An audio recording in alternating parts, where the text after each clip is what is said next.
2023ல இப்ப ரீசெண்டா தெலுங்குல ரிலீஸ் ஆன ஒரு ரொமான்டிக் ஃபீல் குட் மூவியோட முழுக்கதையை நாம் பார்க்க போறோம். இந்த படத்தோட பேரு ஹாய் நானா. சரி வாங்க நம்ம இந்த படத்தோட கதையை ஸ்டார்ட் பண்ணலாம். படத்தோட ஸ்டார்டிங்லயே ஹீரோவை தான் காமிப்பாங்க. இவரோட பேரு விராஜ். இவர் ஒரு ஃபேமஸான போட்டோகிராஃபர். சொந்தமா ஒரு ஸ்டுடியோ வச்சு பெரிய பெரிய மாடல்ஸ் எல்லாம் போட்டோ எடுத்துட்டு இருப்பாரு. இவரு கூட இவரோட ஃப்ரெண்டு இருப்பாரு. இவரு தான் விராஜ் கூட இந்த போட்டோகிராஃபி வேலைக்கெல்லாம் ஹெல்ப் பண்ணிட்டு இருப்பாரு. இப்ப இந்த விராஜ் பாத்தீங்கன்னா அவரோட பொண்ணு ஸ்கூல்ல இருந்து கூப்பிடுறதுக்காக ஸ்கூலுக்கு வந்திருப்பாரு. இந்த விராஜுக்கு அழகான ஒரு குட்டி பொண்ணு இருப்பாங்க. இவங்க பேரு மகி. இவங்க ஸ்கூல் முடிச்சுட்டு அப்படியே சோகமா வருவாங்க. இந்த விராஜ் வீட்டுக்கு கூட்டிட்டு போயிட்டு என்னாச்சு ஏன் சோகமா இருக்க அப்படின்னு கேட்பாரு. அப்பா என்னோட கிளாஸ்ல வருண் ஒரு பையன் வந்து சேர்ந்திருக்கான். அவன் என்னை விட நல்லா படிச்சு ஃபர்ஸ்ட் ரேங்க் வாங்கிட்டான்ப்பா. என்னை விட 1% அதிகமா வாங்கிட்டான். நான் அதனாலதான் சோகமா இருக்கேன் அப்படிமாங்க. இந்த விராஜுக்கு அப்பாவும் இருப்பாரு. இவர் அவரோட பேத்தி கிட்ட வாழ்க்கையில வெற்றி தோல்வி எல்லாம் சகஜனா, இதெல்லாம் கண்டுக்க கூடாது, எல்லாத்தையும் ஒரு எக்ஸ்பீரியன்ஸா எடுத்துக்கணும் அப்படிங்கிறாரு. இத கேட்ட அவரோட பேத்தியும் எதுவும் பேசாம அப்படியே கோவமா எந்திரிச்சு போயிருவாங்க. இந்த மகியும் தூங்க போக இந்த விராஜ் அவரோட பொண்ணுக்கு ஒரு கதை சொல்வாரு. இவரு டெய்லி நைட் அவரோட பொண்ணுக்கு கதை சொல்லிதான் தூங்க வைப்பாரு போல. இப்ப கூட அவரோட பொண்ணுக்கு ஒரு காலத்துல ஒரு ராஜா இருந்தாரு அப்படிம்பாரு. அவரோட பொண்ணு அப்பா யார் அந்த ராஜா அப்படின்னு கேட்பாங்க. வேற யாரு நான் தான் அப்படின்னு சொல்லிட்டு அந்த ராஜாக்கு ஒரு பொண்ணு இருந்தாங்க. அந்த பொண்ணோட பேரு தாரா அப்படிம்பாரு. அந்த பொண்ணு நான் தான் அப்படின்னு இந்த மகி சொல்லுவாங்க. ஆமா அது நீதான் சொல்லிட்டு இவர் அவரோட பொண்ணு கிட்ட இந்த ராஜாக்கும் அவரோட பொண்ணுக்கு இடையிலான பாசத்தை பத்தின கதையெல்லாம் சொல்லிட்டு இருப்பாரு. இத கேட்ட அவரோட பொண்ணு என்னப்பா இந்த கதையிலயா அம்மா இல்லையா அப்படின்னு கேட்பாங்க. இவரும் அம்மா இல்ல அப்படின்னு சொல்லிட்டு சரி நீ டேப்லெட் போடணும்ல அப்படிம்பாரு. அப்பா அம்மா இல்லாத கதை எங்கேயாவது இருக்குமா அப்படின்னு கேட்பாங்க. சில கதையில அம்மா இருப்பாங்க, நான் சொல்ற கதையில அம்மா இருக்க மாட்டாங்க அப்படிங்கிறாரு. அப்ப எனக்கு அம்மா பத்தின கதை மட்டும் சொல்லுங்கப்பா, அது மட்டும் எனக்கு போதும். ஸ்கூல்ல என்னோட ஃப்ரெண்ட்ஸ் டீச்சர்ஸ் எல்லாம் கூட என்னோட அம்மா யாருன்னு கேக்குறாங்கப்பா, அம்மாவை பத்தி சொல்லுங்க, நான் அப்பதான் டேப்லெட் போட்டுப்பேன் அப்படின்னு அவரோட பொண்ணு சொல்லுவாங்க. சரி உன்னோட கிளாஸ்ல வருண் தான் ஃபர்ஸ்ட் ரேங்க் வாங்கினான்னு சொன்னேன்ல, நீ எப்ப வருணை தாண்டி ஃபர்ஸ்ட் ரேங்க் வாங்குறியோ அப்ப உனக்கு அம்மா பத்தின கதை சொல்றேன், இப்போதைக்கு டேப்லெட் எல்லாம் போட்டு தூங்கு அப்படிங்கிறாரு. இத கேட்ட அவரோட பொண்ணு பிராமிசாவா அப்படின்னு கேட்பாங்க. மதர் பிராமிசா அப்படிங்கிறாரு. அவரோட பொண்ணு சிரிச்சுக்கிட்டே அந்த மாத்திரை எல்லாம் போடுவாங்க. அது மட்டும் இல்லாம இந்த விராஜ் அவரோட பொண்ணுக்கு தூங்கும் போது ஆக்சிஜன் சிலிண்டர் எல்லாம் மாட்டி விடுவாரு. இவரோட பொண்ணுக்கு என்ன டிசீஸ் இருக்குன்னு தெரியல. இவர் அவரோட பொண்ணு தூங்க வச்சுட்டு வருவாரு. விராஜோட அப்பாவும் நீ எத்தனை நாளைக்குதான் அம்மா இல்லாம கதை சொல்வ, என்னைக்காவது ஒரு நாள் அவளோட அம்மாவோட கதைய நீ சொல்லிதானே ஆகணும், எத்தனை நாளைக்குதான் இத மறைச்சிட்டே இருப்ப, உன்னோட பொண்ணும் பெரியவளாயிட்டே இருக்கா, அவ அவளோட அம்மா பத்தி கேட்கலனாலும் அவ கூட இருக்கிறவங்களா அவகிட்ட அவளோட அம்மா பத்தி தான் கேட்பாங்க, மத்தவங்கள என்ன நினைப்பாங்க, நீயும் உன் பொண்ணு கிட்ட உண்மையை சொல்லிடுற அப்படிம்பாரு. இத கேட்ட விராஜும் மத்தவங்கள என்ன நினைப்பாங்கன்னு எனக்கு முக்கியமே கிடையாது, எனக்கு என்னோட பொண்ணு என்ன பத்தி என்ன நினைக்கிறாங்கிறது மட்டும்தான் முக்கியம் அப்படிங்கிறாரு. இப்ப அப்படியே சில நாட்கள் போகுது. இவரோட பொண்ணு ஸ்கூல்ல நல்லா படிச்சு ஃபர்ஸ்ட் ரேங்க் எடுத்துருவாங்க. அப்பா நீங்க சொன்ன மாதிரி நான் ஃபர்ஸ்ட் ரேங்க் எடுத்துட்டேன், இப்பவாது அம்மா பத்தின கதை சொல்லுங்கப்பா அப்படின்னு கேக்குறாங்க.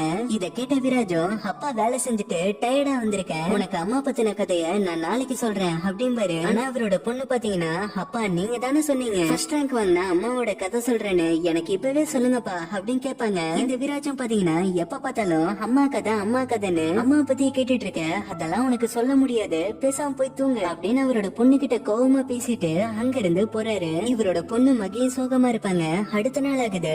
இவரோட பொண்ணு வீட்டுல எங்கேயுமே இல்ல, அந்த மகி காணாம போயிட்டாங்க. இந்த விராஜுக்கு பயங்கர ஷாக்கா இருக்கு. இவரோட பொண்ணு அங்கங்கன்னு தேடிட்டு இருக்காரு. அப்பதான் இந்த மகியை காமிப்பாங்க. இவங்கள பாத்தீங்கன்னா வீட்டுல இருந்து கோச்சுக்கிட்டு கிளம்பிட்டாங்க போல. ஒரு பேக மாட்டிட்டு அவங்க நாயை கூட்டிட்டு அப்படியே ரோட்ல நடந்து போயிட்டு இருப்பாங்க. அப்பதான் இந்த மகியோட நாய் பாத்தீங்கன்னா ஒரு பொண்ணு கிட்ட வேகமா ஓடி போகுது. இந்த மகி அந்த நாய் பின்னாடியே ஓடி போவாங்க. அந்த நாய் ஒரு பொண்ணு கிட்ட ஓடி வந்திருக்குல்ல, அந்த பொண்ணு தான் படத்தோட ஹீரோயின். இவங்க பேரு யஷ்னா. இவங்கள இந்த நாயை பிடிச்சிட்டு மகி கிட்ட கொடுப்பாங்க. இந்த யஷ்னாக்கு என்னவோ தெரியல, மகிய பார்த்த உடனேயும் ரொம்ப பிடிச்சு போயிரும். இந்த மகி அவங்க நாயை கூட்டிட்டு மறுபடியும் ரோட கிராஸ் பண்ணலான்னு ரோட்டு கிட்ட போவாங்க. அப்போ ஒரு பெரிய லாரி வந்து இந்த மகிய மோதுற மாதிரி வந்துரும். இந்த யஷ்னா தான் மகியை காப்பாத்திட்டு இப்ப விராஜுக்கு போன் பண்ணி சொல்லுவாங்க, உங்க பொண்ணு என் கிட்டதான் இருக்கா, ஒரு காஃபி ஷாப்போட பேர் சொல்லி அங்க வந்துருங்க அப்படிமாங்க. இந்த விராஜு பதறி அடிச்சுட்டு இப்ப அவரோட பொண்ணு பார்க்க வருவாரு. நானா யஷ்னா, நான் தான் உங்களுக்கு போன் பண்ணேன் அப்படின்னு விராஜ் கிட்ட இன்ட்ரோடியூஸ் ஆவாங்க. இந்த விராஜும் என்னோட பொண்ணை காப்பாத்தினதுக்கு தேங்க்யூன்னு சொல்லிட்டு இப்ப மகியை கூட்டிட்டு போலான்னு பாப்பாரு. அப்ப மகியும் நான் அம்மாவோட கதையை சொன்னாதான் இந்த இடத்த விட்டு வருவேன் அப்படிமாங்க. இந்த விராஜும் சரி நீ வீட்டுக்கு வா, உனக்கு நான் சாயங்காலமா சொல்றேன் அப்படிமாரு. இந்த யஷ்னாவும் இல்ல நீங்க அம்மாவோட கதைய சொல்லிதான் ஆகணும் அப்படிமாங்க. எங்க நான் என் பொண்ணு கிட்ட பேசிட்டு இருக்கேன், நீங்க எதுக்கு எங்க ரெண்டு பேத்துக்குள்ள இடையில வரீங்க அப்படிங்கிறாரு. உங்க பொண்ணை காப்பாத்த இன்னைக்கு நான் வந்தேன், இதே மாதிரி எல்லா நாளும் என்னால வர முடியாதுல்ல, நான் மகிக்கு பிராமிஸ் பண்ணி கொடுத்திருக்கேன் உங்களை உங்களை எப்படியாவது மகியோட அம்மாவோட கதைய இன்னைக்கு சொல்ல பண்ணு. உங்கள மாதிரிலாம் மகிக்கு பண்ணி கொடுத்த ப்ராமிஸ் என்னால மீற முடியாது. இன்னைக்கு மகியோட அம்மாவோட கதைய நீங்க சொல்லியே ஆகணும் அப்படிம்பாங்க. இந்த விராஜ் வேற வழி இல்லாம மகியோட அம்மாவோட கதைய சொல்ல ஆரம்பிக்கிறாரு. ஒரு அழகான ஊரு, அந்த ஊருக்குள்ள நானு. அந்த ஊரோட பேரு குன்னூர். ரயில்வே ஸ்டேஷன்ல ரயில்ல இருந்து ஒரு அழகான பொண்ணு இறங்கி வந்தாங்க. அதுதான் உன்னோட அம்மா. அன்னைக்குதான் உன்னோட அம்மாவை முதல்ல நான் பார்த்தேன் அப்படின்னு இந்த விராஜ் சொல்வாரு. இவரோட பொண்ணும், அப்பா நான் இப்ப அம்மாவா யார நினைச்சுக்க அப்படின்னு கேட்பாங்க. இந்த விராஜ் தயக்கமா எதுவும் சொல்ல மாட்டாரு. இந்த யஷ்னாவும் நீ வேணா என்ன நினைச்சுக்கோ அப்படிம்பாங்க. இப்ப இந்த மகியை பொறுத்த வரைக்கும் இந்த கதையில இவங்களோட அம்மா இந்த யஷ்னா தான். அதனால இந்த யஷ்னாவை தான் இவங்களோட அம்மாவை கற்பனை பண்ணிப்பாங்க. இந்த விராஜ் அன்னைக்குதான் அவங்களோட வாழ்க்கையிலேயே அவ்வளவு அழகான ஒரு பொண்ணை பாத்திருக்காரு. இவங்களோட பேரு வருஷா. இந்த வருஷாவை பார்த்த உடனேயுமே இந்த விராஜும் காதலிக்க ஆரம்பிச்சிருவாரு. அப்ப இந்த விராஜ் ஒருத்தர்கிட்ட அசிஸ்டன்ட் போட்டோகிராஃபரா வேலை செஞ்சுட்டு தான் இருப்பாரு. இந்த வருஷாவையும் பார்த்துட்டு அவங்கள ஃபாலோ பண்ணிட்டு அவங்கள போட்டோ எல்லாம் எடுத்துட்டு இருப்பாரு. அந்த வருஷாக்கு ஒரு கட்டத்துல தெரியவர எதுக்கு என்ன ஃபாலோ பண்ணி போட்டோ எடுத்துட்டே இருக்கீங்க அப்படின்னு கேட்பாங்க. இந்த விராஜ் பொய்யெல்லாம் சொல்ல மாட்டாரு. எனக்கு உங்களை பார்த்த உடனேயுமே பிடிச்சு போயிருச்சு, நான் உங்களை காதலிக்கிறேன் அப்படிம்பாரு. இத கேட்ட வருஷாக்கு கோவம் வந்துரும். இந்த விராஜோட கேமரா வாங்கிட்டு அங்கிருந்து போயிருவாங்க. அது இந்த விராஜோட கேமராவே கிடையாது. இவர் ஒருத்தர் கிட்ட அசிஸ்டண்டா வேலை பார்த்துட்டு இருக்காருல, அவரோட கேமரா தான் அது. இந்த விராஜ் கிட்ட கேமராவே கிடையாது. இந்த விராஜும் இவர் வேலை பார்த்துட்டு இருக்க அந்த ஓனர் கிட்ட என்ன சொல்றது அப்படின்னு தெரியாம அப்படியே சோகமா இருப்பாரு. அப்பதான் அந்த இடத்துக்கு வருஷாவே வருவாங்க. அந்த கேமராவோட ஓனர் இருக்காருல, அவர் இந்த வருஷாவோட அங்கிள் தான் போல. இவங்களோட மாமா கிட்டே பேசிட்டு விராஜ் கிட்ட வந்து, அந்த கேமரால என்ன நீங்க எடுத்த போட்டோலாம் மட்டும் பிரிண்ட் போட்டு கொடுங்க. என்ன போட்டோலாம் நல்லா தான் எடுத்திருக்கீங்க, ஆனா என்னால உங்களை காதலிக்க முடியாது. ஏன்னா எனக்கு இந்த காதல் கல்யாணம்னு எதுவுமே பிடிக்காது அப்படிம்பாங்க. இந்த வருஷாக்கு அப்பா அம்மா இருப்பாங்க. இவங்க ரெண்டு பேத்துக்குள்ளயும் எப்பவுமே சண்டை தான் வந்துட்டு இருக்கும். இந்த வருஷாவா அவங்களோட தம்பியும் எப்பவுமே இவங்க ரெண்டு பேரும் சண்டை போடுறத பாத்துட்டு அப்படியே ஒரு ரூம்குள்ள பயந்துட்டு உட்காந்துட்டு இருப்பாங்க. வருஷாவோட அம்மாவும் வருஷாவோட அப்பா கிட்ட இருந்து டிவோர்ஸே வாங்கிருவாங்க. அந்த அளவுக்கு அவங்க ரெண்டு பேத்துக்குள்ளே சண்டை வந்து பிரிஞ்சு போயிருப்பாங்க. இந்த மாதிரி அம்மா அப்பா சண்டை போடுறத பாத்துட்டு சின்ன வயசுல இருந்து பயந்து இந்த வருஷம் வாழ்ந்திருப்பாங்க. அதனாலயே காதல் கல்யாணம் எல்லாம் பண்ணவே கூடாது அப்படின்னு ஒரு முடிவெடுத்திருப்பாங்க. இத பத்தி விராஜ் கிட்ட சொல்லிட்டு, என்னால உங்களை காதலிக்கலாம் முடியாது, ஆனா நம்ம ரெண்டு பேரும் நல்ல ஃப்ரெண்ட்ஸா இருக்கலாம் அப்படின்னு இவங்களும் விராஜ் கூட ஒரு நல்ல ஃப்ரெண்டா மாதிரி இருப்பாங்க. இந்த விராஜ்க்கு இதுவே பயங்கர ஹாப்பியா இருக்கு. இந்த வருஷா கூட நல்லா பேசி பழக ஆரம்பிக்கிறாரு. இந்த விராஜ் கிட்ட ஒரு குட்டி பப்பி நாய் இருக்கும். இந்த நாயோட பேரு ப்ளூட்டோ. அது இந்த வருஷாக்கு ஒரு தம்பி இருப்பான்ல, அவன் வச்சு கொஞ்சிட்டு இருப்பான். இந்த வருஷாக்கு நாய்னாலே பிடிக்காது. அவங்க தம்பி கிட்டையும் அந்த நாயை கீழே விடு அப்படிம்பாங்க. இந்த வருஷாக்கு பாட்டு பாடுறது ரொம்ப பிடிக்கும். சொல்ல போனா இவங்க ஒரு சிங்கர் தான். இந்த விராஜுக்கு பாட்டு பாடி காமிப்பாங்க. இந்த வருஷா கிட்ட அந்த ப்ளூட்டோ நாய் இருக்குல்ல, அது பாத்தீங்கன்னா இந்த வருஷா கிட்ட வருது. இந்த வருஷா கூட அந்த பப்பி நாய் விளையாடுது. இந்த வருஷாக்கும் என்னவோ தெரியல, நாயை பிடிக்காத இவங்களுக்கு அந்த ப்ளூட்டோ நாயை மட்டும் பிடிச்சு போயிருது. அந்த நாய் கூட இவங்களும் விளையாண்டுட்டு இருப்பாங்க. இப்படியே சில நாட்கள் போக இந்த வருஷாக்கு விராஜ பிடிச்சு போயிருது. இவரை காதலிக்க கூடாதுன்னு தான் நினைச்சிருப்பாங்க. இருந்தாலும் இவரு மேல அவங்களுக்கு ஒரு காதல் வந்துரும். அப்பதான் இந்த விராஜ் ஒரு கேமரா வாங்கிட்டு வந்திருப்பாரு. இவர்கிட்ட தான் கேமராவே இருந்திருக்காதுல, ஆனா இப்போ 45,000 ரூபாய்க்கு ஒரு புது கேமரா வாங்கிட்டு வந்திருப்பாரு. இந்த வருஷாவும் 45,000 ரூபாய்க்குலாம் கேமரா வாங்குறியா அப்படின்னு கேட்பாங்க. நீ நினைக்கிற மாதிரி நான் பணக்காரெல்லாம் கிடையாது, என் கிட்ட அவ்வளவு காசும் இல்ல. நம்ம ப்ளூட்டோ இருந்தால அவனை ஒரு ஃபேமிலிக்கு பிடிச்சு போயிருச்சு. அவங்க ஒரு பெரிய கூட்டு குடும்பம், பெரிய பணக்கார ஃபேமிலி. ப்ளூட்டோவை அவங்களுக்கு பிடிச்சு போனனால வேணும் கேட்டாங்க. என்னால அவனை சரியா கூட பாத்துக்க முடியாது, அதனால அவங்க கிட்ட கொடுத்துட்டேன். நான் வேணாம் தான் சொன்னேன். இருந்தாலும் அவங்க தான் 45,000 பணம் கொடுத்தாங்க. அந்த பணத்தை வச்சுதான் இந்த கேமரா வாங்கினேன் அப்படிம்பாரு. இத கேட்ட வருஷக்கு ஒரு மாதிரி ஆயிரும். ஒருவேளை நான் உன்னை காதலிச்சு கல்யாணம் பண்ணி என்ன உன்னால பாத்துக்க முடியலனா என்னை இப்படிதான் விட்டுட்டு போயிருவியா அப்படின்னு கேட்பாங்க. அதுக்கு இதுக்கு என்ன சம்பந்தம் அப்படின்னு விராஜ் கேட்பாரு. இந்த வருஷாவும் உன்கிட்ட அன்பு மட்டும்தான் இருக்கு, ஆனா அக்கறை இல்ல அப்படிம்பாங்க. வருஷா எதுக்கு இதெல்லாம் நீ பர்சனலா எடுத்துக்கிற, அந்த ப்ளூட்டோ நாயை தான் உனக்கு பிடிக்காதுல்ல, அதனாலதான் நானும் உனக்கு கொடுத்தேன் அப்படிம்பாரு. நானும் இங்க வர வரைக்கும் நாயே எனக்கு பிடிக்காதுதான் நினைச்சிட்டு இருந்தேன், ஆனா எனக்கு அந்த ப்ளூட்டோ பிடிச்சிச்சு அப்படின்னு சொல்லிட்டு இவங்களும் பாத்தீங்கன்னா நான் இந்த ஊரை விட்டே போறேன், இனிமேல் உன்னை நான் பார்க்கவே வரமாட்டேன் அப்படின்னு சொல்லிட்டு இந்த வருஷம் கோவமா போவாங்க. இந்த விராஜ சோகமாயிருவாரு. வருஷா காலேஜ்ல படிச்சுட்டு இருப்பாங்க. இவங்களுக்கு என்னதான் விராஜ மேல கோவம் இருந்தாலும் விராஜ பத்தி யோசிச்சுட்டு நடந்து வந்துட்டு இருப்பாங்க. அப்பதான் பாத்தீங்கன்னா அந்த ப்ளூட்டோ நாய்க்குட்டி இருக்குல்ல, அது அப்படியே இந்த வருஷா கிட்ட ஓடி வருது. இத பாக்குற இவங்களுக்கும் பயங்கர ஹாப்பியா இருக்கு. இந்த விராஜ் அங்க நின்னுட்டு இருப்பாரு. இவருதான் இந்த ப்ளூட்டோ நாய்க்குட்டிய இவர் யார்கிட்ட கொடுத்தாரோ அவங்க கிட்ட இருந்து இந்த வருஷாக்காக வாங்கிட்டு வந்திருப்பாரு. இந்த வருஷாக்கு விராஜ பாத்துட்டு பயங்கர ஹாப்பியா இருக்கு. அப்படியே ஓடி வந்து விராஜ கட்டி பிடிச்சிருப்பாங்க. அவர்கிட்ட இவங்களும் விராஜ காதலிக்கிறதா சொல்வாங்க. இப்படி இவங்க ரெண்டு பேரும் கட்டி பிடிச்சிட்டு இருக்கிறத இந்த வருஷாவோட அம்மா இருக்காங்கல்ல அவங்க பாத்திருப்பாங்க. இவங்களும் வருஷாவையும் விராஜையும் ஒரு ரெஸ்டாரண்ட் கூட்டு போயிருப்பாங்க. அங்க போயிட்டு நிறைய அது இதுன்னு சாப்பாடு ஆர்டர் பண்ணுவாங்க. அந்த சாப்பாட்டுக்கான பில்லும் 2000 வருது. இந்த விராஜ தான் இந்த பணத்தை கொடுங்க அப்படிம்பாங்க. இந்த விராஜ் யோசிச்சுட்டே இருப்பாரு. இவரோட அந்த அளவுக்கு பெரிய பணக்காரெல்லாம் கிடையாதுல்ல. இந்த வருஷாவோட அம்மாவும் இந்த சாப்பாட்டு பில்ல கூட உன்னால கொடுக்க முடியல. நீ எப்படி கடைசி வரை என்னோட பொண்ணை பார்த்தப்ப என்னோட பொண்ணெல்லாம் உனக்கு கல்யாணம் பண்ணி கொடுக்க முடியாது. உன்னோட ரேஞ்ச் வேற எங்களோட ரேஞ்ச் வேற அப்படிம்பாங்க. இத கேட்ட விராஜும் வேகமா அந்த ரெஸ்டாரண்ட் விட்டு வெளியே ஓடுவாரு. அந்த சாப்பாடு பில்லுக்கான 2000 ரூபாய் பணத்தையும் கொடுப்பாரு.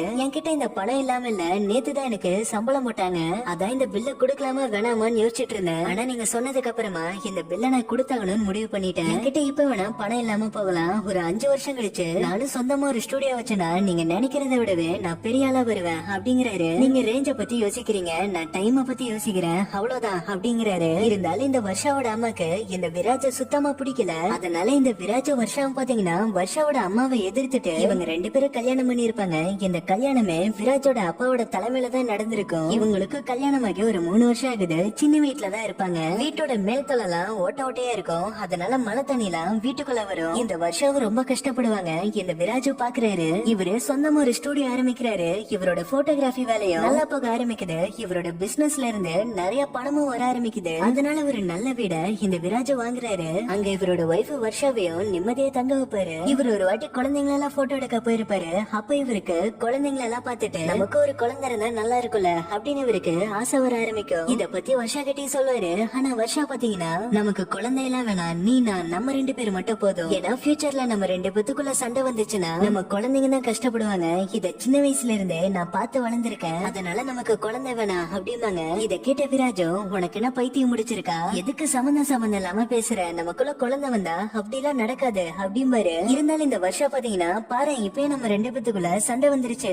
அப்படிம்பாங்க. இந்த விராஜும் உனக்கு கன்ஃபார்மா பைத்தியம் தான் பிடிச்சிருச்சு, நான் வீட்டுக்கே வந்திருக்க கூடாது, மறுபடியும் நான் ஸ்டுடியோக்கே போறேன் அப்படின்னு இவரு கிளம்புவாரு. இந்த வருஷம் ரொம்ப சோகமாயிருவாங்க. அதுக்கப்புறம் இந்த விராஜும் மறுபடியும் திருப்பி வீட்டுக்குள்ள வந்து இந்த வருஷா கிட்ட சாரி எல்லாம் கேட்பாரு. நான் காதலிக்கவே கூடாதுன்னு நினைச்சேன், ஆனா உன்னால காதலிச்சேன். கல்யாணமும் வேணாம்னு நினைச்சேன், ஆனா உன்னால கல்யாணம் பண்ண. இப்ப குழந்தையும் வேணான்னு சொன்னேன், ஆனா இப்ப உன்னாலதான் நம்ம குழந்தையும் பெத்துக்க போறோம் அப்படிம்பாங்க. இத கேட்ட விராஜுக்கும் பயங்கர ஹாப்பியா இருக்கு. அதுக்கப்புறம் எனக்கும் வருஷாக்கும் மகி பிறந்தா. மகி பிறந்த உடனேயும் வருஷாக்கு சிங்கிங்ல பெருசா ஏதாவது பண்ணணும்னு தோணுச்சு. அதனால அவ சிங்கிங் பக்கம் போயிட்டா, நான் மட்டும் மகிய பாத்துட்டு இருக்கேன் அப்படிம்பாரு. நீங்க சொல்றதை கேட்டா நம்புற மாதிரி தெரியலையே. காதல் வேணா கல்யாணம் வேணா குழந்தை வேணா நினைச்சவங்க ஆனா உங்களுக்காக இதெல்லாம் பண்ணாங்க.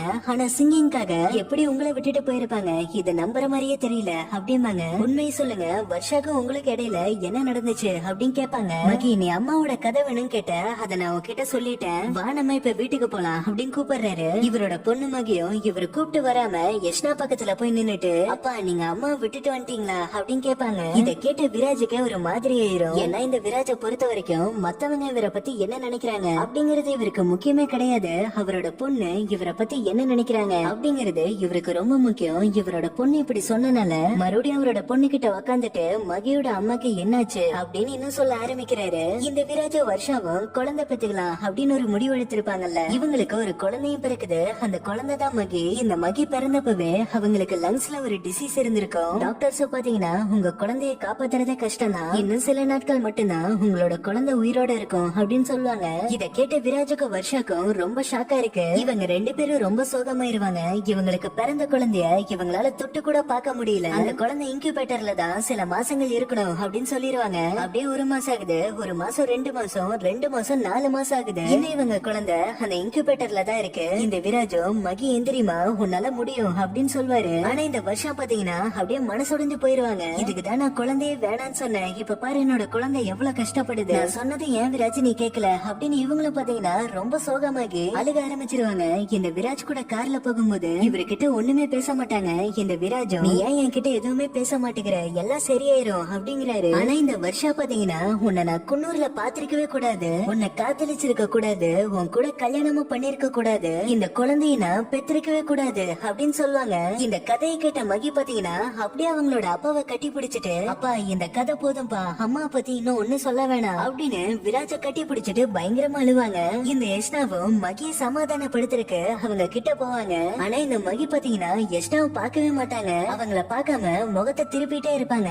இந்த யஷ்னாவை பார்த்து பயப்படுவாங்க. இந்த விராஜ் அவரோட பொண்ணு கார்ல படுக்க வைப்பாரு. இந்த யஷ்னா விராஜ் பின்னாடியே போயிட்டு, எதுக்கு மகி என்ன பார்த்து பயந்துட்டு டிஸ்டர்ப் ஆகுறா அப்படின்னு கேட்பாங்க. மகி உங்களை தானே அவளோட அம்மானு கற்பனை பண்ணி நினைச்சிட்டு இருந்தா, அதனாலதான் அவ உங்களை பார்த்து கொஞ்சம் டிஸ்டர்ப் ஆகுறா, பரவாயில்ல பரவாயில்ல விட்டுருங்க சரியாயிரும் அப்படிங்கிறாரு. இந்த யஷ்னாவும் இத நான் உங்ககிட்ட கேட்க கூடாதுதான், இருந்தாலும் கேக்குறேன், உங்க ஒய்ஃப் வர்ஷாக்கு அதுக்கப்புறம் என்னதாச்சு, எதனால அவங்கள விட்டு பிரிஞ்சு போனீங்க அப்படின்னு கேட்பாங்க. இத கேட்ட விராஜும் அத சொல்றாரு. இப்படி வர்ஷாவும் விராஜும் கார்ல பேசிட்டு வந்துட்டு இருக்கும்போது அப்ப திடீர்னு இவங்க கார்ல வந்து ஒரு லாரி மோதுது. இந்த வருஷாவும் காரோட கண்ணாடி எல்லாம் உடைச்சிட்டு வெளியே போய் விழுந்துருவாங்க. இந்த வருஷாவோட தலையில அடிபட்டு அவங்க அந்த இடத்துல இறந்து போயிருப்பாங்க. இத பத்தி விராஜ் யஷ்னா கிட்ட சொல்ல இவங்களுக்கு இதை கேட்ட ஒரு மாதிரி ஆயிருது. இவங்களும் இந்த கதையை கேட்டுட்டு ரொம்ப டிஸ்டர்ப் ஆகி அவங்களோட வீட்டுக்கு வருவாங்க. இந்த யஷ்னாக்கு இன்னும் ஒரு வாரத்துல கல்யாணம், அதுக்காக என்கேஜ்மெண்ட் எல்லாம் நடந்துட்டு இருக்கும். அதே இன்னொரு பக்கம் விராஜ் இருக்காருல, வீட்டுக்கு அவரோட பொண்ணை கூட்டிட்டு வந்து தூங்க வச்சுட்டு அதுக்கப்புறம் அவரோட லேப்டாப்பை திறந்து அவரோட உண்மையான ஒய்ஃபோட போட்டோவை பாப்பாரு. இப்பதான் படத்துல ஒரு பெரிய ட்விஸ்டே ரிவீல் ஆகுது. இந்த யஷ்னா இருக்காங்கல்ல, இவங்க தான் உண்மையாலுமே இந்த விராஜோட ஒய்ஃபா இருந்திருப்பாங்க. இவங்களுக்கு ஆக்சிடென்ட் ஆகி தலையில அடிபட்டு இருக்குல்ல, அதனால பழசெல்லாம் மறந்து போயிருப்பாங்க. இந்த விராஜ் அவரோட பொண்ணை தூக்கிட்டு அவரோட ஒய்ஃப பாக்கலான்னு ஹாஸ்பிட்டல் வந்திருப்பாரு. ஆனா இந்த யஷ்னாவோட அம்மா இருக்காங்கல்ல, அவங்க பாத்தீங்கன்னா அவளுக்கு உன் கூட கல்யாணமானதை பத்தியும் இந்த குழந்தை பிறந்ததை பத்தியும் அவளுக்கு சுத்தமா ஞாபகம் இல்ல. சொல்ல போனா எனக்கு என்னோட ஹஸ்பண்டுக்கு டிவோர்ஸ் ஆனது கூட அவளுக்கு ஞாபகம் இல்ல. எல்லாத்தையும் மறந்துட்டா என்னோட பொண்ணுக்கு இது மறுபிறவி, சொன்னா புரிஞ்சுக்கோ, அவளை விட்டு பிரிஞ்சு போயிரு, மறுபடியும் அவளை தொல்லை பண்ணாத, இந்த குழந்தைய பாத்துட்டு மறுபடியும் அவளுக்கு ஏதாவது நடந்துற போது அவளை விட்டு பிரிஞ்சு போயிரு, இதுக்கப்புறமா அவளுக்கு ஒரு நல்ல வாழ்க்கை அமையட்டும் அப்படிமாங்க. இத கேட்ட விராஜுக்கு மனசே இல்ல. இருந்தாலும் அந்த யஷ்னாக்கா அப்படிதானே, அவங்களும் கார்ல வரும்போது இந்த கல்யாணமே நடந்துட கூடாது, குழந்தையும் பெற்றிருக்க கூடாது அப்படிதானே சொல்லிருப்பாங்க. அதனால இந்த விராஜும் பாத்தீங்கன்னா இந்த யஷ்னா விட்டு பிரிஞ்சு மும்பை வந்திருப்பாரு. அவரோட பொண்ணாலதான் இந்த யஷ்னா விட்டு பிரிஞ்சு போயிருப்பாரு. மறுபடியும் அவரோட பொண்ணாலேயே மறுபடியும் இந்த யஷ்னாவை பாத்திருப்பாரு. அதனாலதான் இந்த யஷ்னாவை பார்த்தப்போ கொஞ்ச நேரம் அப்படியே பதட்டமா இருந்திருப்பாரு. அதனாலதான் இவரோட ஒய்ஃபோட பேரையும் யஷ்னான்னு சொல்லாம வர்ஷான்னு மாத்தி சொல்லிருப்பாரு. எக்காரணத்து கொண்டும் மகிதா அவங்களோட குழந்தை, இந்த விராஜ் தான் அவங்களோட ஹஸ்பண்ட் அப்படின்னு தெரியக்கூடாதுன்னு இப்படி பொய்யா பேரை வச்சு அந்த கதையும் சொல்லிருப்பாரு. ஆனா இதெல்லாம் கேட்டு யஷ்னாக்கு ஒரு மாதிரியே இருக்கும். மகிய பாக்கணும்னு இவங்களுக்கு தோணிட்டே இருக்கும். இப்ப அடுத்த நாள் ஆகுது. இந்த யஷ்னாவும் மகிய பாக்குறதுக்கு விராஜோட வீட்டுக்கு வந்திருப்பாங்க. விராஜ் கிட்டயும் மகி சில நாட்கள் மட்டும்தானே உயிரோடு இருப்பான்னு சொன்னாங்கன்னு சொன்னீங்க, ஆனா இவ்வளவு நாள் எப்படி அப்படின்னு கேக்குறாங்க. ஆமா, என்னோட பொண்ணு பிறந்தப்பவே அவ சில நாட்கள் மட்டும்தான் உயிரோட இருப்பான்னு சொன்னாங்க. அந்த சில நாட்கள் மாசமா மாறிச்சு. அந்த இன்குபேட்டரை விட்டு வீட்டுக்கு வர முடியாதுன்னு சொன்னாங்க. ஆனா நான் அதை நம்பல. என்னோட பொண்ணு வீட்டுக்கு வருவான்னு நம்பினேன். அதே மாதிரி என்னோட பொண்ணு வீட்டுக்கும் வந்தா. என்னோட பொண்ணு 3 வருஷம் உயிரோட இருந்தாலே அதிசயம் சொன்னாங்க. அதையும் நான் நம்பல. இப்ப அந்த அதிசயத்துக்கு 6 வயசு ஆகுது. அது மட்டும் இல்ல, அவ ஸ்கூலுக்கு போக முடியாதுன்னு சொன்னாங்க. ஆனா நான் அவ 10th வரைக்கும் படிக்கிறதுக்கு அப்ளிகேஷன் வாங்கியிருக்கேன். அது மட்டும் இல்ல, என்னோட பொண்ணு தான் கிளாஸ்லயே ஃபர்ஸ்ட். எனக்கு நம்பிக்கை இருக்கு, என்னோட பொண்ணு 60 வயசு வரை வாழ்ற வரைக்கும் அவளுக்கான எல்லா பிளானும் நான் போட்டு வச்சிருக்கேன், அவளுக்கு ஒண்ணும் ஆகாது அப்படிங்கிறாரு. அப்ப கரெக்டா மகியும் ஸ்கூலுக்கு ரெடி ஆயிட்டு வெளியே வந்து நிப்பாங்க. இந்த யஷ்னாவை பாத்துட்டு அவங்க கிட்ட வந்து, நான் நேத்து உன்கிட்ட அப்படி நடந்திருக்க கூடாது, சாரி அப்படிம்பாங்க. இந்த யஷ்னாவும் பரவாயில்லன்னு சொல்லுவாங்க. இன்னைக்கு சாயங்காலம் மகியை நான் வெளியே கூட்டிட்டு போவா அப்படின்னு கேட்பாங்க. ஆனா இந்த விராஜ் பாத்தீங்கன்னா மறுபடியும் இந்த யஷ்னாவோட லைஃப்குள்ள அவரோட பொண்ணு மகியோ இல்லாட்டி இவரா போறது இவருக்கு சுத்தமா பிடிக்கல. இல்ல அவ வீட்டுக்கு வந்தோடனே படிக்கணும், சாப்பிடணும், தூங்கணும், ஏகப்பட்ட வேலை இருக்கு, என்னோட பொண்ணெல்லாம் ஈவினிங் வரமாட்டா அப்படிங்கிறாரு. அப்பதான் மகியம், ஈவினிங் இல்லைன்னா பரவாயில்ல, நாளைக்கு சாட்டர்டே தான், நாளைக்கு ஸ்கூல்ல லீவு, நம்ம நாளைக்கு வேணா போலாம் அப்படின்னு யஷ்னா கிட்ட சொல்லுவாங்க. இத கேட்டு யஷ்னாவும் அப்ப அதுவே ஓகே, நம்ம நாளைக்கே போலாம் அப்படிம்பாங்க. ஆனா இந்த விராஜ் பாத்தீங்கன்னா அவரோட பொண்ணு மகிய ஸ்கூல்ல விடுற மாதிரி கூட்டிட்டு போயிட்டு அவரோட பொண்ணு ஸ்கூல்ல விடாம அவரோட ஃப்ரெண்டு கூட கோவா போயிருவாரு. ஏன்னா நாளைக்கு அவரோட பொண்ணு இந்த ஊர்ல இருந்தா தானே யஷ்னா மகியை கூட்டிட்டு வெளியே போவாங்க. இப்படி கோவாக்கு வந்துட்டா யஷ்னா மகியை பார்க்க வேண்டியது இல்ல, மகி யஷ்னா கூட பழக வேண்டியது இல்ல, பிரச்சனை சால்வ் ஆயிரும் அப்படின்னு இவரும் பாத்தீங்கன்னா ஒரு வாரம் கோவா ட்ரிப்புக்கு போயிருவாரு. இன்னொரு பக்கம் இந்த யஷ்னா பாத்தீங்கன்னா மகிக்காக ஒரு ரெஸ்டாரண்ட்ல வெயிட் பண்ணிட்டு இருப்பாங்க. மகி இந்த விராஜும் வந்துருவாங்கன்னு வெயிட் பண்ணிட்டே இருப்பாங்க. ஆனா இவங்க 2 பேரும் வரல. இவங்களும் சோகமா இருப்பாங்க. இப்ப அடுத்த நாள் ஆகுது. இந்த யஷ்னா ஒருத்தரை கல்யாணம் பண்ணிக்க போறாங்கல்ல, அவரை பாக்குறதுக்காக வந்திருப்பாங்க. அவருக்கு ஒரு தம்பி இருக்கான். அவன் இந்த யஷ்னாவை பாத்துட்டு அண்ணி அண்ணின்னு கூப்பிட்டுட்டே இருப்பான். அப்ப இந்த யஷ்னாவுக்கு ஒரு போன் வருது. இந்த யஷ்னாவும் பேசுவாங்க. இந்த மகிதா அவங்களோட அப்பாக்கே தெரியாம அவங்க அப்பாக்கு ஒரு ஃப்ரெண்ட் இருப்பார்ல, அவரோட போன்ல இருந்து இந்த யஷ்னாக்கு போன் பண்ணிருப்பாங்க. இந்த யஷ்னாவை பாத்தீங்கன்னா ஹாப்பி பர்த்டே மகி அப்படிமாங்க. ஆமா, இந்த மகிக்கு இன்னைக்கு பர்த்டே, நீங்க கூட எனக்கு விஷ் பண்றீங்க, ஆனா என்னோட அப்பா என்னோட பர்த்டேவை மறந்து போயிட்டாரு, எனக்கு இன்னைக்கு அவரு விஷ் கூட பண்ணல, என்னோட பிறந்த நாளையே என்னோட அப்பா மறந்து போயிட்டாரு, சரி நீ இப்ப எங்க இருக்க அப்படின்னு யஷ்னா கேட்பாங்க. என்னோட அப்பா என்ன கூட்டிட்டு கோவா வந்துட்டாரு அப்படின்னு இந்த மகி சொல்லுவாங்க. இப்ப விராஜ் அந்த கோவாலேயே ஒரு பெரிய ஹீரோயினுக்கு போட்டோ எல்லாம் எடுத்துட்டு இருப்பாரு. அப்ப தூரத்துல ஒரு இடத்துல கூட்டமா இருக்கு, இவரு என்ன கூட்டமா இருக்கு அப்படின்னு போய் பாப்பாரு. அப்பதான் அங்க யஷ்னா இருப்பாங்க. அதுவும் பாத்தீங்கன்னா இந்த மகியோட பிறந்த நாளைக்கு நல்லா செலிப்ரேட் பண்ற மாதிரி அங்க ரெடி பண்ணிருப்பாங்க. இதெல்லாம் ரெடி பண்ண சொன்னது உன்னோட அப்பா தான் அப்படின்னு மகி கிட்டே சொல்லுவாங்க. ஆனா இந்த விராஜுக்கு அவரோட பொண்ணு பிறந்தனால ஞாபகம் இருக்காது. இந்த ஏஷ்னா தான் மகி வருத்தப்படக்கூடாதுன்னு இப்படி ஒரு பொய் சொல்லியிருப்பாங்க. இந்த உன்னோட அப்பா இந்த கிஃப்ட் உனக்கு கொடுக்க சொன்னாரு அப்படின்னு இந்த மகிக்கு ஒரு கிஃப்ட் கொடுப்பாங்க. அது என்ன கிஃப்ட்னு பார்த்தா ஒரு கிட்டார் தான். இந்த மகிக்குமே ஏஷ்னா மாதிரி இந்த இசை பாட்டு இதெல்லாம் ரொம்ப பிடிக்கும் போல. இதெல்லாம் பார்த்ததுக்கு அப்புறம் தான் விராஜுக்கும் அவரோட பொண்ணுக்கு பிறந்த நாள் அப்படின்னு ஞாபகம் வருது. சரி, உங்களோட ஒய்ஃப் உங்களை விட்டுட்டு போயிட்டாங்க, ஆனா எனக்கு அவங்கள பாக்கணும் போல தோணுது. அவங்களோட 1-2 போட்டோவாவது உங்க கிட்ட இருக்குல்ல, அதை என்கிட்ட காமிங்க அப்படின்னு கேட்பாங்க. ஆனா இந்த விராஜ் பாத்தீங்கன்னா என்கிட்ட அந்த மாதிரி எந்த போட்டோவும் கிடையாது அப்படின்னு கொஞ்சம் கோவமா சொல்லிட்டு அங்கிருந்து போக பாப்பாரு. அப்ப இந்த ஏஷ்னா மறுபடியும் உங்க ஒய்ஃபோட போட்டோ இல்லைனாலும் பரவாயில்ல, அட்லீஸ்ட் அவங்க எப்படி இருப்பாங்க, அவங்களோட உருவம் எப்படி இருக்கும், அவங்க இந்த ஹைட்ல இருப்பாங்க, இப்படி இருப்பாங்க, அந்த மாதிரி எது சொல்லுங்களேன் அப்படின்னு கேட்பாங்க. அந்த ஏஷ்னாவோட முகத்தை பார்த்துட்டு அவங்கள பார்த்து அவங்க எப்படி இருப்பாங்கன்னு அப்படியே வர்ணிச்சு சொல்வாரு. இத கேட்ட ஏஷ்னாவும் என்னவோ தெரியல, உங்களை எனக்கு ரொம்ப பிடிச்சு போயிருச்சு, நான் உங்களை காதலிக்கிறேன் அப்படிம்பாங்க. இத கேட்ட விராஜுக்கு கோவம் வந்துரும். மறுபடியும் இந்த ஏஷ்னாவோட வாழ்க்கைக்குள்ள போகவே வேணாம்னு நினைச்சா, ஆனா அவங்க மறுபடியும் இந்த விராஜ காதலிக்க தான் வராங்க. இவரும் பாத்தீங்கன்னா இனிமேல் நீங்க என் கூடயும் என்னோட பொண்ணு கூடயும் பழகவே வேணாம், எங்க வாழ்க்கையில நீங்க இடையில வரவே வேணாம், இனிமேல் என்னோட பொண்ணு கிட்ட பேசாதீங்க அப்படின்னு சொல்லிட்டு